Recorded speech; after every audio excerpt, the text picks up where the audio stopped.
He might not have the immediate impact in 2023, but the New Orleans Saints draft selection of Fresno State quarterback Jake Haener is perhaps the smartest pick that they made in the 2023 NFL Draft. We got all of that and a little bit of lagniappe for you on today's episode of Locked On Saints. You are Locked On Saints, your daily New Orleans Saints podcast, part of the Locked On Podcast Network, your team every day.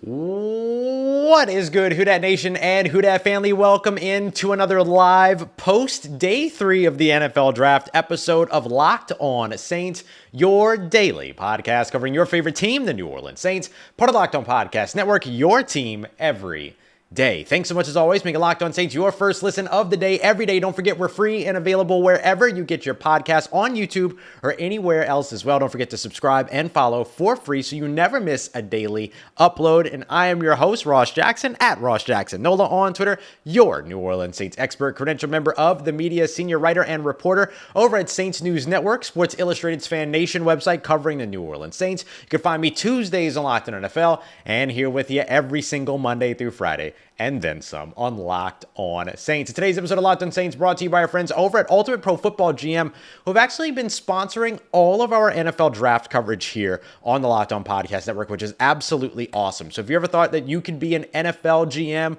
or manage your own football franchise, you'll want to try out this mobile app today to say thank you for them by saying thank you for us.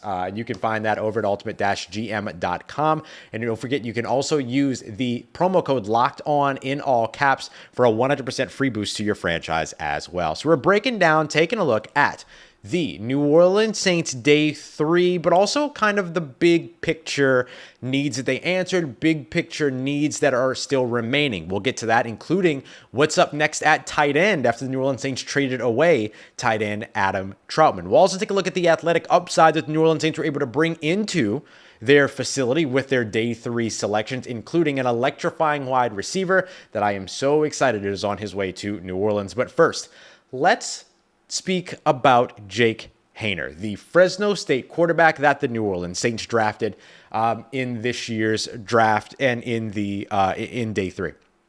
I think this selection of Jake Haener is the smartest selection that the Saints made over the course of the entire weekend. I love the Brian Brzee pick.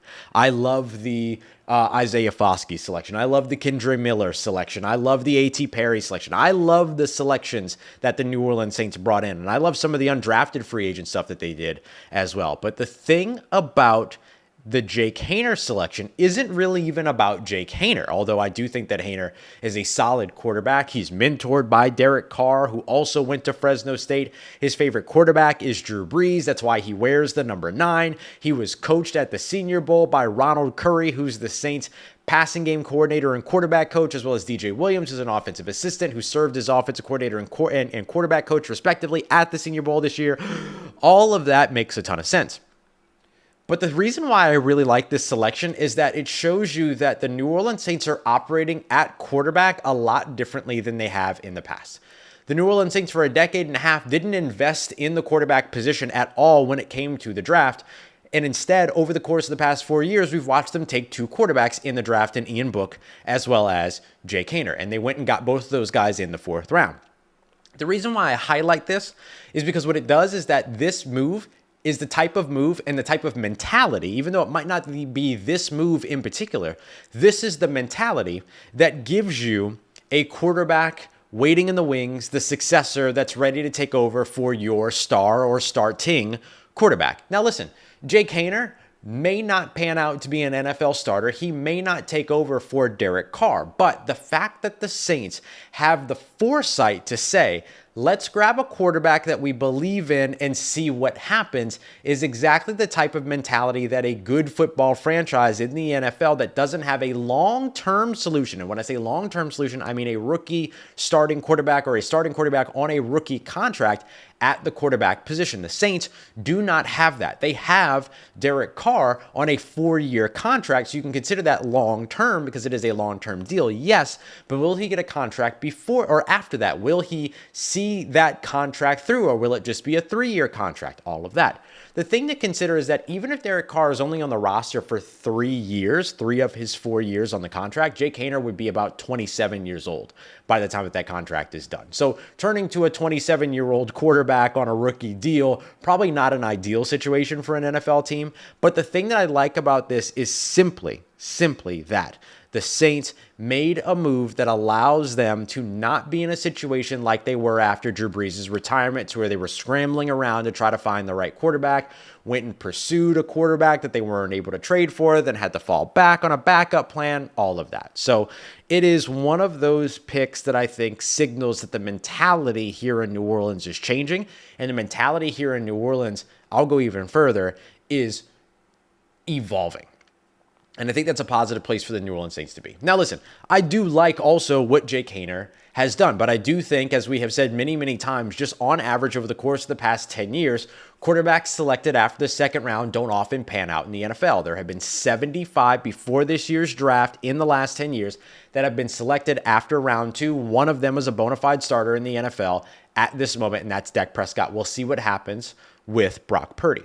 But this draft class, this year of draft class, the quarterback position went in droves. Over double-digit quarterbacks selected in this year's draft. Double-digit tight ends selected in this year's draft. A whole bunch of that kind of stuff. So I think that what I like about this for New Orleans is that this is obviously a good quarterback class, because you saw a lot of teams not wait around for quarterback, but also trade up to go and get their quarterbacks. Even the second, third tier of quarterbacks in this year's draft, we've watched teams trade up for them. The Saints traded up for Jake Haener. The Tennessee Titans traded up for Will Levis. All of those little moves make a ton of sense. And that is why I like what the New Orleans Saints did here. I like that the Saints kind of readjusted the way that they look at attacking the quarterback position and said, let's bring somebody into the facility that has the tools, that, you know, is familiar with the type of offense that the Saints run, that is a quarterback that the New Orleans Saints offense has, the type of quarterback that the New Orleans Saints offense has proven to be able to work with before.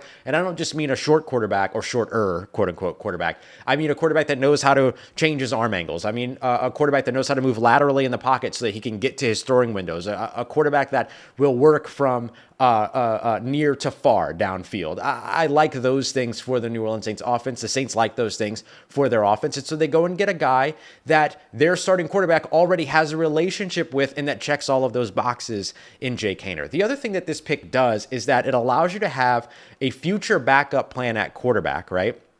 And when I say backup plan at quarterback, I literally mean a backup for your quarterback that your starting quarterback already has a pre-existing relationship with. Derek Carr was already mentoring Jake Haener in the first place. Now he gets to mentor Jake Haener in the same uniform. That's pretty special. That's pretty cool. And don't forget, Jameis Winston is only on a 1-year deal, and he's coming off of several debilitating injuries, using his words, not my own.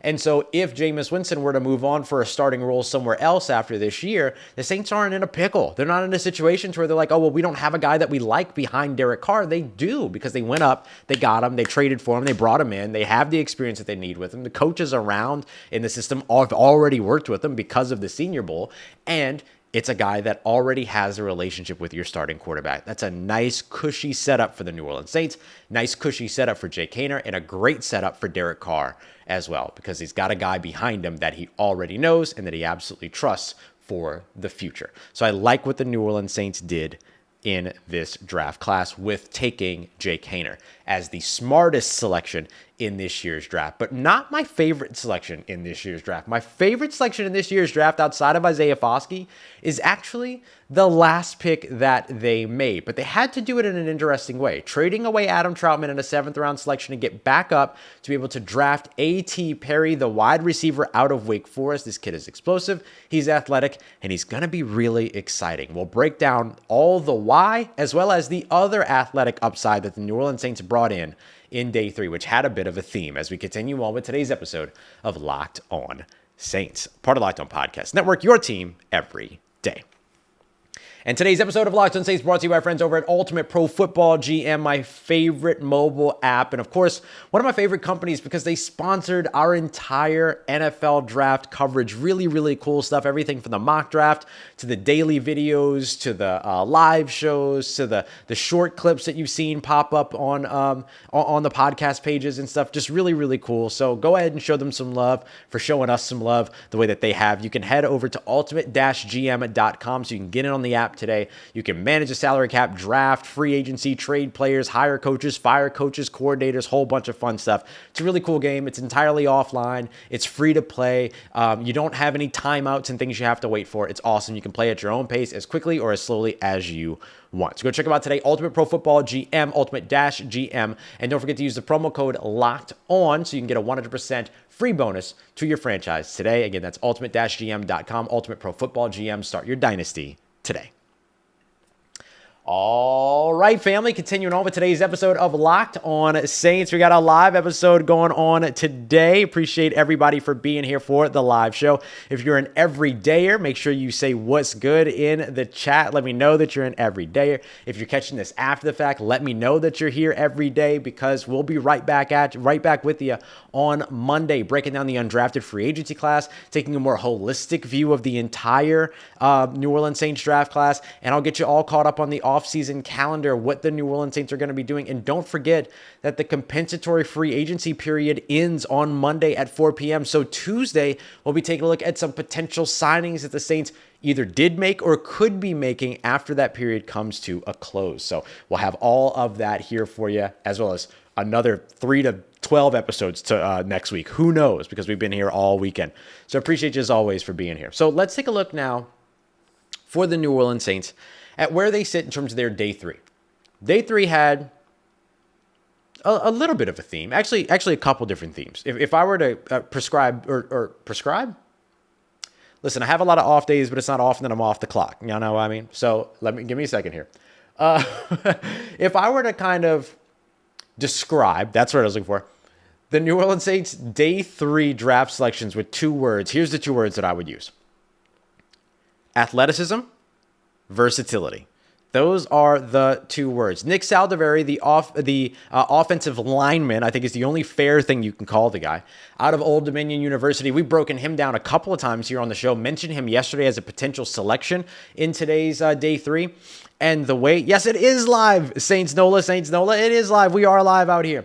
So what I look at here for Nick Saldiveri is that he is versatile, right? Comes out of ODU. He has played a lot of tackle, right guard, but then he's also played on both sides of the line. At the Senior Bowl, they worked him out at center. We spoke to Jim Nagy today, the executive director of the Senior Bowl. He said he actually likes Saldiveri more as a center because of that initial quickness, his movement ability, his movement skills, his speed, getting to the second level, all of those things.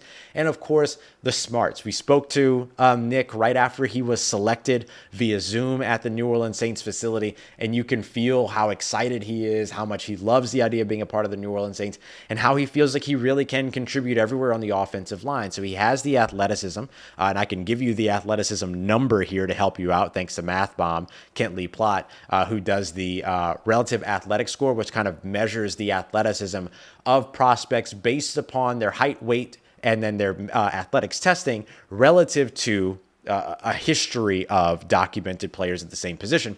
And for Nick Saldiveri, he comes in with a 9.47 RAS score, which is absolutely huge. It's fantastic for him. And the fact that he can move around the offensive line is the versatility.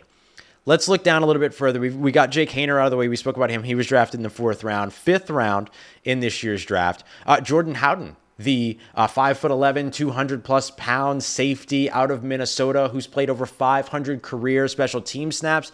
He's played over 3,000 snaps in that Minnesota defense as well. He's got a ton of experience, starting 49 out of his 58, if I remember the number correctly, games that he played throughout his collegiate career. And then he had only 20 or so missed tackles, which sounds like a lot, but don't forget that that's only like a missed tackle percentage of I mean, he had a very manageable missed tackle percentage. Let's just put it that way. So when you look at the solid nature that comes with a player like Jordan Howden, it's absolutely there. But where does he play? Well, you can line him up at free safety. He's going to be able to contribute to you immediately on special teams in kick coverage as well as punt coverage. He's also somebody that has played over 200 snaps in each of the last 3 seasons in the slot, meaning that he has played the majority of his defensive snaps over the course of the past 3 seasons in the slot. So if you're looking for a guy that might be able to come in and be the backup to Bradley Roby and eventually potentially be the successor at the slot safety or slot cornerback spot,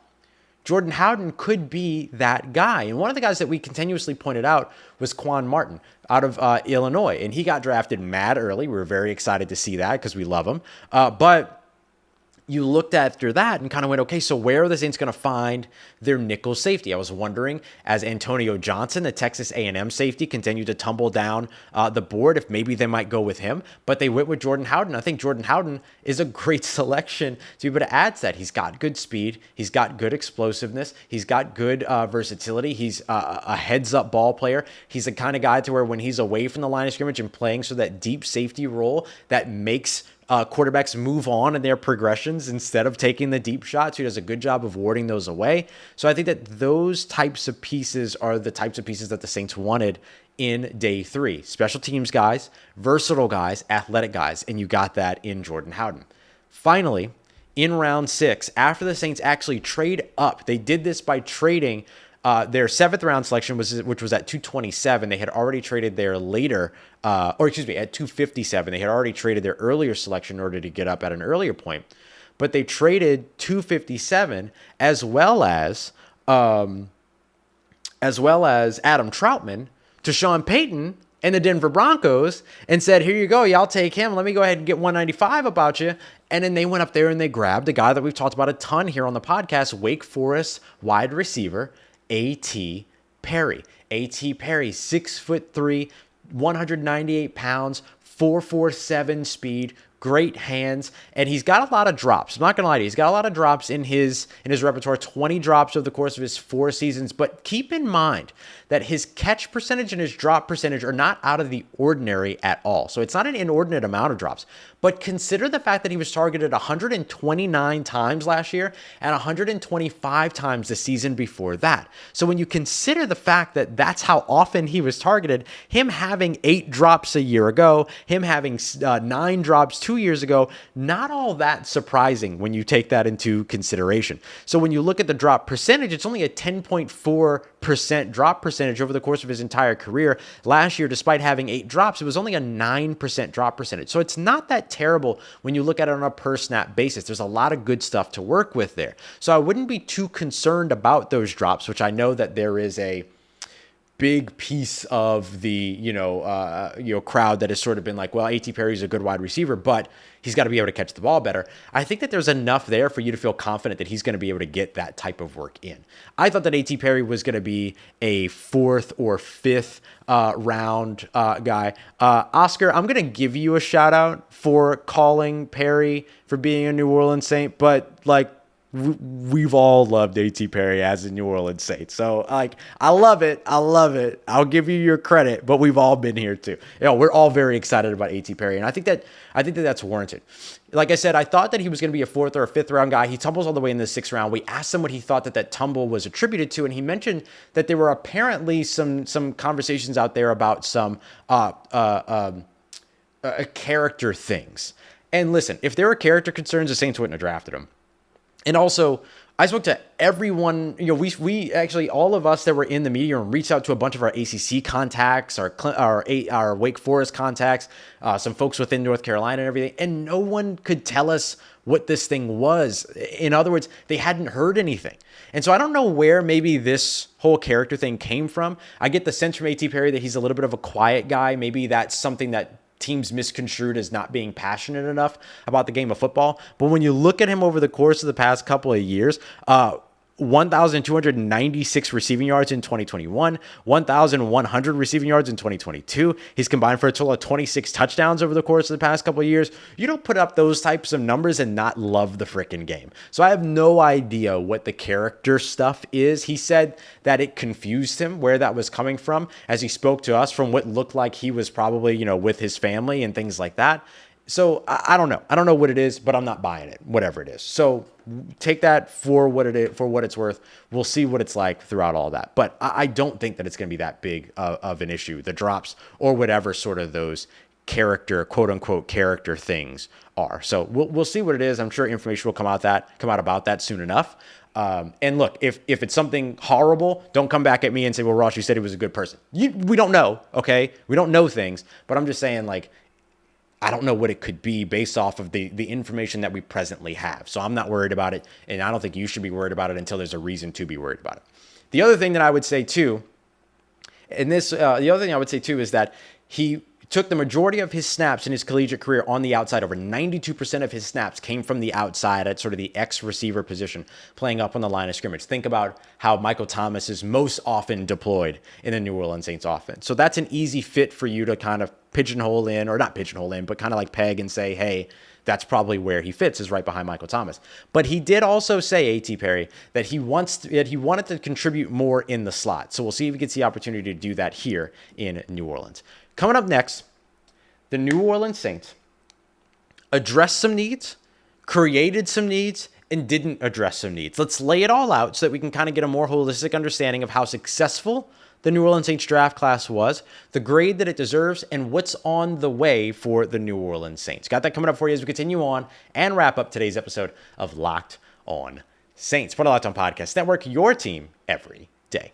In today's episode of Locked On Saints, brought to you by friends over at Built Bar, the best tasting protein bar on the market. And if I'm being honest, the protein bar that has kept me going all throughout the weekend, outside of course, my simple excitement of covering the NFL draft. These protein bars are the best tasty protein bars you're going to find. They come in some incredible flavors like churro, brownie batter, mint chocolate, mint brownie, cookies and cream, all covered in 100% chocolate. And you're getting about 17, 18 grams of protein with each of these, while you're only getting about 130 calories and about 4 grams of sugar. That is awesome. You want to check them out today? You can find everything they have to offer over at built.com. You can get some 4-bar boxes over with some great flavors over at Walmart in the pharmacy section. And you could also head over to Sam's Club to get a 13-bar box of churro, brownie batter, and other hit flavors. So head over there, check them out today over at built.com, the best tasty protein bar on the market. Let's get it, Who Dat Nation. Wrap it up today's episode of Locked On Saints with just a quick kind of, let's just chill for a second. Boop. We're going to chill for a second, and we're going to take a look at what the New Orleans Saints did in the draft, where they addressed the needs that they created, and the needs that they didn't address. I'm going to give you my honest opinion on a grade when it comes to this New Orleans Saints draft class, understanding that this grade changes in 3 years, right? I'm going to give the Saints a solid B. But when I say a solid B, it's not because it's not great. It's not because it's not good. It's not because it failed in any way. It's not because it came up short in any way. The thing about it is that, you know what the Saints really needed when they came into this class? They came into this draft. They needed a solid B draft class. And I think that's exactly what they got. Look, they don't have the major upside guys like the Anthony Richardsons in this class and the Will Andersons in this class. They picked too far back. So they're not going to have those guys that usually lead off in A-level class. So look, they're not going to have the big high-risk, high-reward guys. But you know what they got? They got a bunch of they got a bunch of high-reward, low-risk guys. And that's exactly what the Saints needed. The Saints needed to go into this draft and walk out of this draft with a handful to 7 really good football players. And that's exactly what they did. Brian Brzee, really good football player. Isaiah Foskey, really good football player. Kendre Miller, Jake Haener, Nick Saldiveri, A.T. Perry, Jordan Howden. These guys are all really good football players. And that's not to say that they're not great. That's not to say that they can't be great. That's not to say that they can't become great. That's why I said this grade changes in 3 years. But what the Saints needed more than anything else was to come into this or leave this draft and go into training camp with as little risk in this draft class as possible. And listen, at some point, if you're not making major risk, then you're cutting yourself off in terms of your ability to take in high rewards. But the Saints were in position to not have to worry about that.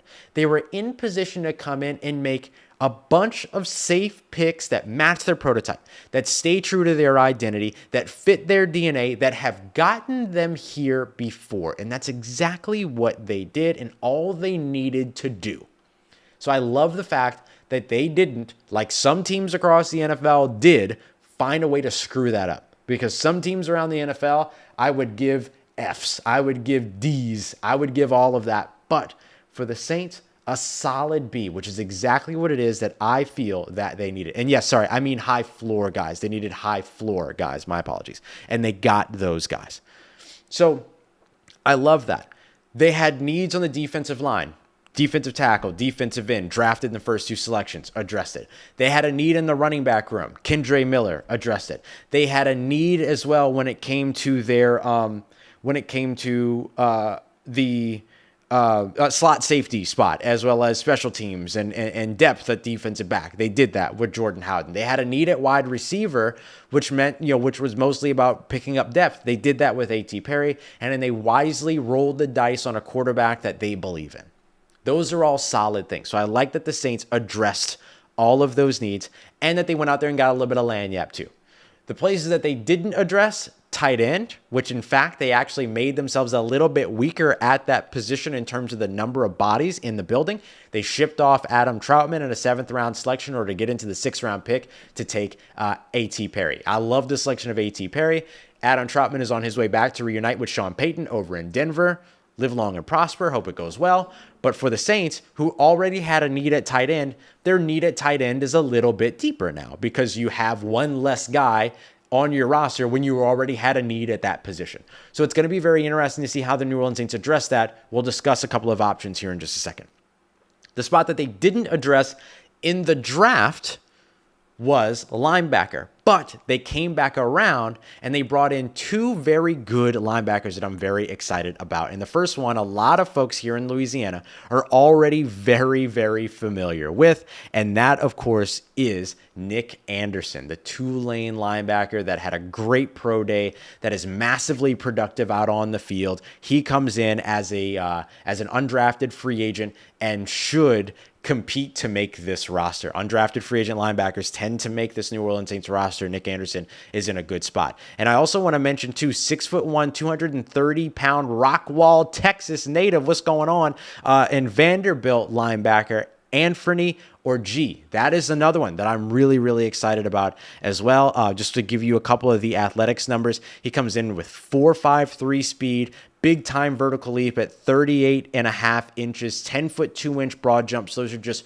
really explosive numbers and really agile numbers as well in terms of his short shuttle and his 3-cone drill. So when you look at him, he's somebody that's going to be able to potentially come in and contribute for you as kind of this early, maybe 2-down run stopper type, but he is going to be a fantastic special teamer for you as well. So I really like the selection of both of those, but I'm going to be interested to see if the Saints do further address linebacker, and certainly if they further address tight end, which you can make an argument that they should. Even though Juwan Johnson is far and away your tight end 1, you're still kind of looking for who that next guy is. Maybe Lucas Kroll becomes that guy. I think Taysom Hill gets used kind of all around and in a bunch of different places. So I think that like with those, then you've got another like future reserve guy in Forrestal who's also on the roster.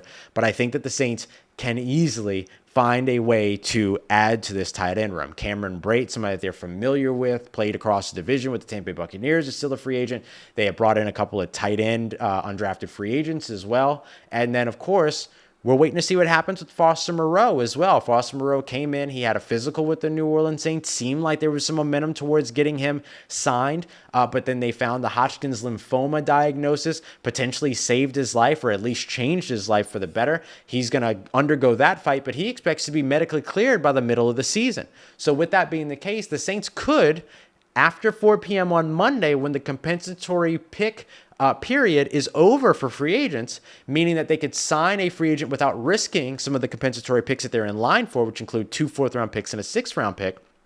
They could sign sign Foster Moreau, and then put him on the NFI list, non-football injury list, and then activate him at midseason if he does indeed get medically cleared. So there is a way for Foster Moreau to still be a New Orleans Saint. And in fact, they could do that and still sign another tight end so that they have somebody to carry them through the first half of the season and potentially beyond in case Moreau doesn't get medically cleared, which won't cost the Saints any money because you're not required to pay players that are on the non-football injury list, although it's likely that the Saints and Moreau would probably work something out to make sure he's taken care of, but without breaking the bank on their end so that they can still add to the position should they need to. So I do think, and I want to give a shout out here to Molly Mall, who mentions here Kellep. I almost called Jamal Ketchup. I'm an idiot. Kellep, who said that Yannick Ngakoue is still out there as well. And that's true. And the Saints could still very well bring in another edge rusher. Why not? You can't have enough of these guys.